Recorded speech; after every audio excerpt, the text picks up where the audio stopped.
Hi guys. Hey. So nice to see you. Good to see you. Oh, really? Hey. Wow, I'm what good. a How are you? what an outfit. Good to see you. Good to see you.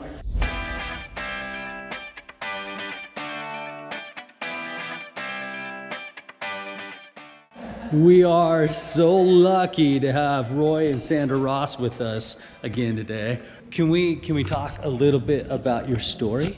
Yeah. Because you have an incredible story. It's one that inspired me. The first time I kind of stumbled onto we were all at dinner one time, and I met you guys, and then I went home and looked you up because I didn't have a clue who you guys were, and you're really quite famous, and I'm honored to have you here today. But you have an interesting story. Will you tell us more about it? Yeah, so ever since the age of 9, I was, basically battling obesity at a very young age. And it just got progressively worse in my teen years. And come to find out, just last week, I was diagnosed with PCOS and hypothyroidism, which explains a lot about my morbid obesity. And so back then, So that's probably been an issue all along, and you didn't know. Yeah, so basically they say that PCOS develops when a woman starts menstruating, or her teen years, and it just goes undiagnosed. And so, I've been battling this unknowingly for years. And so it's nice to finally have the diagnosis. But what's really kind of impressive is just my lifestyle over the last decade has really helped. Yeah. And so I've been sort of coping and sort of overcoming like the whole PCOS issue just unknowingly. With diet and weightlifting. Yeah, purely just exercise, my low carb keto lifestyle has helped, and I just went undiagnosed for such a long time. So when I started incorporating carbs, because right now I'm trying to, I do bodybuilding workouts, I'm trying to build a lot of lean mass, and I've been climbing the carbs. I went from like 50 to 80, then 80 to 120, and then I was like, hey, this is amazing. I'm just gonna go ahead. I'm all about metabolic flexibility. Like, I'm the most flexible person you're ever gonna know. And then I was like 150 to 180, and then I was like, okay, something's not quite feeling right. I'm like, something's definitely changed. Maybe it's the high carbs. Maybe that's what it is. It's because, I'm filled with glycogen, and right now I'm burning glycogen as my fuel source. My body has made that shift, and maybe that's it. And then, but I was getting stronger, and so I didn't really care much about sort of how I was feeling because of the benefits that I was receiving. But then it got to a point where I was like, okay, something's really wrong. I need to go and see my doctor about this. What was the other thing that made you think that? Or that you should see the doctor? Did you have anything else? Extreme fatigue. Of course, when you're not in ketosis, it's like when you're in ketosis, you just have an abundant amount of energy. You have energy throughout the day, and it's, they call it like a keto high. If you guys are keto, then you know what I'm saying. And so I just assumed that because I wasn't in ketosis, at that point, that the fatigue kind of set in, and I just didn't have the energy that I used to have. But come to find out, it was hypothyroidism. Wow. So my thyroid was greatly affected, and all the carbs kind of flared up. Okay. It just wasn't liking the new diet, basically. I'm not against carbs at all. I don't think that there's anything wrong with carbs. I do believe that carbs really are beneficial. We do need them. Yes. But I just have to be careful of the fuel sources that I use. So before I was doing like a vertical approach, eating sourdough, bread, and white rice. Well, I've found that, okay, maybe that's not my best option, and I need to get my carbs from sweet potatoes, things that are high fiber, low glycemic, and so I'm gonna, and fruit, things like that. So I'm just gonna switch up the carb source and continue on my mission of building lean mass, but hopefully now being able to drop body fat, because Right. that has been a challenge. And anyone who has PCOS and hypothyroidism, no. I know, right? There's, I'm sure, so many thousands of people hundreds of thousands, millions of women that would relate to you. So, and they don't even know. There's a lot of women Yeah. that have this, and they don't Never even know. know. And you're thinking, Well, you didn't even know. I didn't know. Yeah. I mean, I had low thyroid, and I've battled that before, and just like on and off medication as far as like helping my thyroid.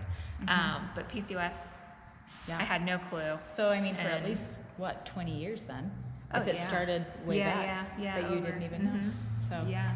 and over time, it can cause a lot of issues too. And what's right? funny is, people said, well, you had so much success in losing, 100 pounds. Well, as I was decreasing, I mean, and trust me, you guys, like I've tried everything you can think of, and I've lost weight by very unhealthy means, as far as like starvation and just really reducing calories. And then I would gain it back. Yeah. Because I mean, how long can you sustain yourself on 800 to 1,200 calories? right. Not You forever. can't. Not forever. And then when you've actually stalled at 800 to 1,200 calories, and then you're telling yourself, well, the only thing to do next is you have to reduce your calories more. Why? Because calories in, calories out. Yeah. How many calories do you need? But honestly, like the sources of fuel is so important. Right. Because sometimes our bodies just favor foods more than others, and we perform better, depending upon what we're eating. So it's Yeah. trial and error. It's almost like, it's like feeding a baby, right? It's like you don't give them a whole bunch of stuff all at once. Yeah. You see how they sort of react. Introduce it. Exactly. Food at a time. And we have to know that for ourselves as well, right? So, Yeah. And that's, I think, when the calories too, that's a common misconception with people, because they do think calories in, calories out, the least amount of calories, I'm going to lose the most amount of weight. Not the so case. much is affected when you use that, so Yeah. much. Yeah. Because you can totally do that, and you can lose a lot of weight really quickly, but you're not going to be able to keep that. You're not going to be able to keep doing that for a long period of time, especially when you have a lot of weight to lose. Things will start to shut down. Your body will say, well, you know what, I'm going to go ahead and eat this muscle. Your organs, like everything, all the functions just slows down. You're tired, and it's because you're hungry. Right. So what was it that you started out with? Because you lost how many pounds? 130. 130 pounds. Yeah. And over years, right? Over because years. it was an Yeah. an It was up a and down roller battle. coaster ride. So what was the first time that you tried to lose the weight? What did you do? I was 9 when I first Really? when I went on my first diet. My dad that put gave me on- chills. Yeah. Oh my gosh. I was 9 when I went on my first diet. My dad put me on the Slim Fast diet, Wow. and it wasn't fun being that 9-year-old who had a can of Slim Fast in their lunchbox for lunch, because It breaks my heart. it's replaced, and I don't know if, a lot of you guys I'm sure know what the whole Slim Fast approach was, and it's basically replacing 2 meals a day with shakes, and then eating like a solid meal, one solid meal a day, right? So in the morning, it was a shake. Lunch, it was a can, right? It was a shake. Yeah. And then when I got home from school, let me tell you just what I did when my dad was not home, okay? Because he worked, and so I would go home, and I would just eat everything, and there was no one there to tell me not to do it. Yeah. And I was so hungry, by the end of the day. And then my dad would come home, and he'd fix dinner, and then I'd eat that too. Yeah. Right? So it's like, yeah, he noticed things were gone, when he got That home. Slim Fast but- diet was a little it was bad. counterproductive. And that's what started, honestly, that's what Yeah. probably kicked off like just such a bad relationship with food and It the way would. I thought about food. Especially at that age. Yeah. Because you have no relation to what it's Right. supposed to be. And so when you think about losing weight, especially as a kid, you're Yeah. just like, well, I don't eat. Right. I don't eat. Yeah. That's how I'm going to lose weight. And that's basically what I did. And I did that for, a really long time. And then it was, I tried HCG, and I tried phentermine, and I tried phentermetrazine, and I, just a bunch of diet pills. And yeah, that helped a lot. And honestly, like when you're taking phentermine, and I'm sure a lot of people have tried that, it's pretty common now. But yeah, when you're eating 800 calories a day, you're getting your energy from the drug. And that's why it increases over time and you're needing a lot more. So 1 pill goes to 2 pills, goes to the max at 3 pills a day. And you're just getting, you're purely living off, you know, you're getting your energy from the drug. Off like adrenaline. But you can't stay and on epinephrine. that forever. Yeah, and hope that you don't get a heart attack along the way. Exactly. That, and yeah, there's just, it's a, you know, there's a huge risk, you know, and so, but that's how you, I mean, how else are you going to function when you're only eating, you know, 800 calories a day? Yeah. I was so blown away. This Dr. Ben Greenfield podcast I was watching one time was talking about this thyroid. He had a doctor on, and this doctor was like, well, we have stopped, because I haven't put any female on like Synthroid or anything for 7-8 years now. He's like, all we do is we bring the females in, we check their testosterone.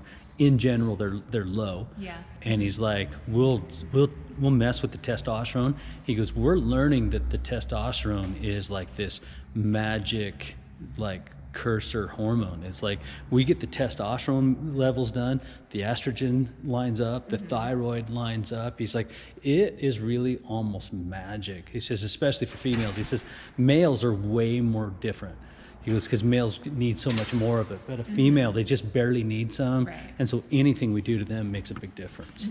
Low testosterone can really affect thyroid, you know, and you Yeah. need good thyroid performance Yeah. in order for testosterone to be working properly as well. Yep. So they kind of go hand They in all go hand Yeah. in hand. It's- Yeah. Well, okay, so we're done lifting. Yeah. Now, as far as like what you've been going through with your PCOS, PCOS, and hypothyroidism. what couple tips could you give So- for the ladies? Okay, so you, listen, okay, be mindful, because when you're looking up basically like the best diet approach for PCOS and hypothyroidism, some of them kind of, they counteract each other, right? So it's like for PCOS, it's like strawberries are great, you know, cauliflower and broccoli is great, and kale, but for hypothyroidism, it's not. It's the opposite, Right? Yeah. So you just need to make it work. I know that it sounds confusing and it sounds like it's, you know, it's too much to process, but honestly, it's not that bad. And so, you know, it's fairly easy. And so I just actually put a food list up on my stories. That's great. And I share things like that now all the time. And basically I just showed how you can sort of change up the PCOS diet in order for it to better heal your thyroid as well. So that way you're not, you know, doing one, trying to fix one problem, and then it's affecting the other. So it's like a balancing act, but it's pretty easy. Okay. And so I won't say easy loosely, because I know it's a struggle. It's hard. It's you know, it's definitely a struggle, but just think of it. Don't sabotage yourself, right? Okay. So think of it like, hey, yeah, I can totally do this. I can just you know, cross these things out. But be careful, just like the foods that you're choosing, although it's keto approved and it's PCOS approved, it might not be the best for your thyroid if you have those issues. Okay, so be mindful. Be mindful, and you know, hey, insulin resistance is a real thing. So, you know, be careful with gluten, be careful with grains. Okay. Yeah. And so be mindful with your diet and exercise. Would that be your other Strength training and HIIT cardio, okay? So like one thing, I mean, cardio is great, and honestly, if you're at a stage where you're doing steady cardio and it's not necessarily HIIT cardio, honestly, that's better than nothing. So they say HIIT cardio is better than you know, just, what do they call it? Because it's the cardio I don't do.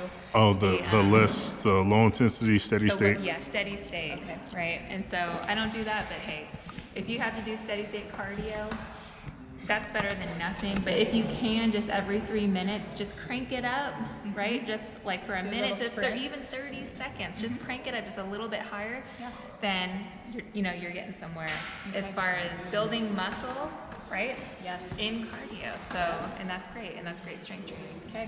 I know Yeah. you really do get a workout when you strength train too. So, okay. Well, thanks. So if you guys want to check out more about what Sandra is going through with her little journey in this PCOS struggle.